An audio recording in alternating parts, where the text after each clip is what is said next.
Nosso Felipe Killing volta na semana que vem, mas não ficamos sem os destaques internacionais neste horário, porque Beatriz Ferretti está aqui para falar sobre esse plano de Donald Trump para que os Estados Unidos, não Israel, não uma parceria israelense-americana, não, Estados Unidos assumissem o controle da faixa de Gaza. Ficamos, eu e a Carla, com a impressão de que o Netanyahu foi pego de surpresa ontem na coletiva. Beatriz, bom dia para você. Tanto que ele nem comentou, né, sobre esse plano. Ele comentou de maneira muito oblíqua, né? Ele falou, olha, é um plano que merece que... É um plano diferente e nós temos que dar atenção a ele, mas só. Ele não tinha mais o que falar, porque ele aparentemente não sabia do que se tratava. Bom dia, Megali, tudo bem? Bom dia, Carlinha, para todo mundo que acompanha a gente. Olha, inclusive tem analistas dizendo que o Netanyahu ganha força política com isso, né? Ele que tá tão enfraquecido internamente e também externamente, ganha força, né? Ao lado de Donald Trump, o Trump falando que os Estados Unidos querem ser os donos da faixa de Gaza, né? É uma decisão que o mundo ainda tá tentando digerir e entender como isso ia acontecer, porque se a gente olhar para trás, o caso mais recente, do Afeganistão, que houve a ocupação militar liderada pelos Estados Unidos, não deu certo, né? 20 anos de ocupação militar, daí houve aquela retirada das tropas, o Talibã voltou e voltou com muito mais força, muito mais extremista, né? Então, será que daria certo uma ocupação americana? Muito difícil dizer.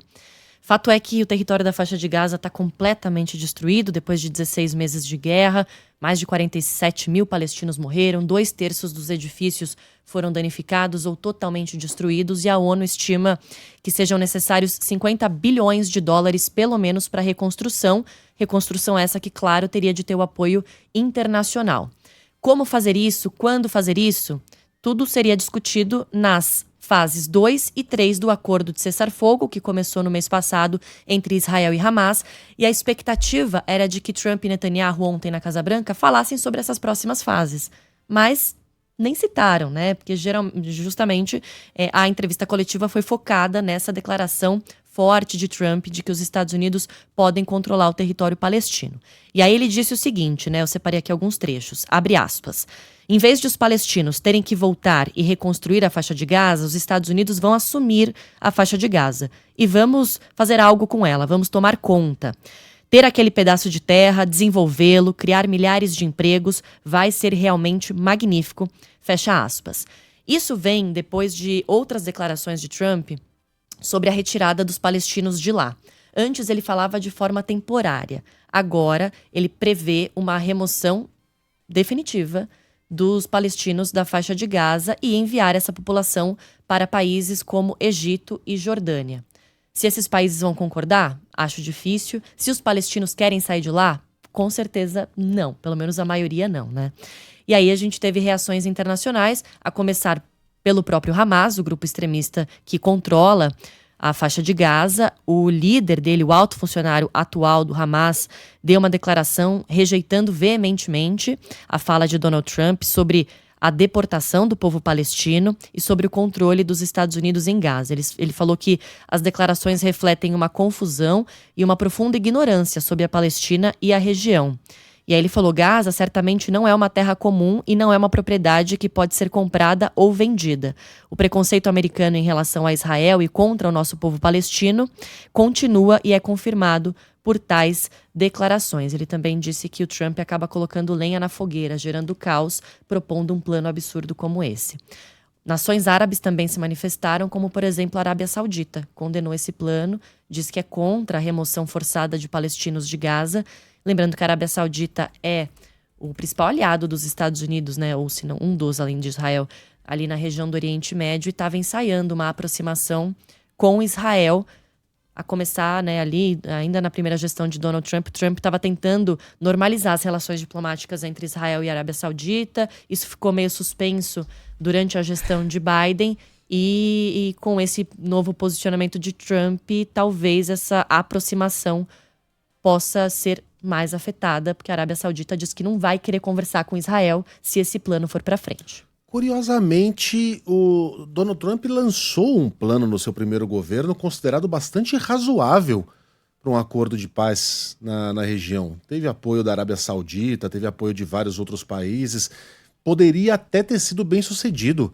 Era o Paz para a Prosperidade, uma visão para melhorar a vida do povo palestino e israelense, que ganhou um outro nome para a imprensa não ter que publicar esse troço enorme toda hora. Era Caminho de... Me ajuda, Beatriz, você lembra? Não lembro o nome. Enfim, era um plano que foi considerado muito bom naquela época, não prosperou, como nenhum plano ali prospera, infelizmente, mas foi uma boa tentativa. E agora o que ele está propondo, eu não sei nem se tangencia ou se vai na mira mesmo da limpeza étnica. Organismos internacionais afirmam que isso seria, assim, se constitui uma limpeza étnica. Como é que você deporta um povo que não tem país? Cuja única terra é aquela. Você vai deportar para onde? Ele diz que quer empurrar para Egito e Jordânia. Não aceitarão. O Egito já fechou fronteiras durante os ataques de Israel. Por que aceitaria 2 milhões de miseráveis? Né? Nenhum país aceitará. Qual será a solução? Jogar no mar? Jogar no Mediterrâneo? Levar para Guantánamo? Não tem nem espaço em Guantánamo para isso. Vai fazer o que com essa gente? E para quê? E para transformar numa Riviera do Oriente Médio, segundo ele diz, né, Beatriz? Potencial inacreditável na faixa de Gaza para quê? Para turismo, né, muito provavelmente. Agora, eu vi analistas internacionais dando declarações a jornais americanos dizendo que também isso pode ser mais uma bravata de Donald Trump. Como a gente viu meio que com tarifaço por enquanto, envolvendo China e México, Canadá, às vezes ele dá essas declarações para forçar as partes sentarem para negociar, sabe assim? Então, é um jeito que ele usa para negociações. Então, ele faz declarações absurdas. Montar uma bazuca para um formigueiro. Então, não necessariamente esse plano vai para frente, até porque vai ter apoio de quem, além de Israel, né? Muito difícil. Não sei nem se Israel entra nessa, viu? O problema é que, assim, isso não ajuda em nada o problema que está estabelecido em Gaza, que é o que vai ser daqui para frente. A gente comemora, e é óbvio, tem que comemorar mesmo, o cessar-fogo temporário. A gente não observa mais tantos bombardeios, né? As pessoas deixaram de morrer tanto, ou tanta gente deixou de morrer na faixa de Gaza, mas assim, daqui para frente, o que é que vai acontecer? Os palestinos vão conseguir reconstruir?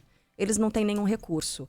Quem é que vai tomar conta agora? É Israel? São os colonos israelenses, porque também, né, existe um conflito muito grande de pessoas que tomam terras e são grupos extremamente violentos, né, e que são grupos de milicianos que torturam pessoas, a gente sabe, tudo isso é notificado e documentado, não ajuda, né, de uma forma ou de outra, não ajuda a estabelecer um futuro daqui para frente, um plano de retomada, de recuperação da faixa de Gaza, né?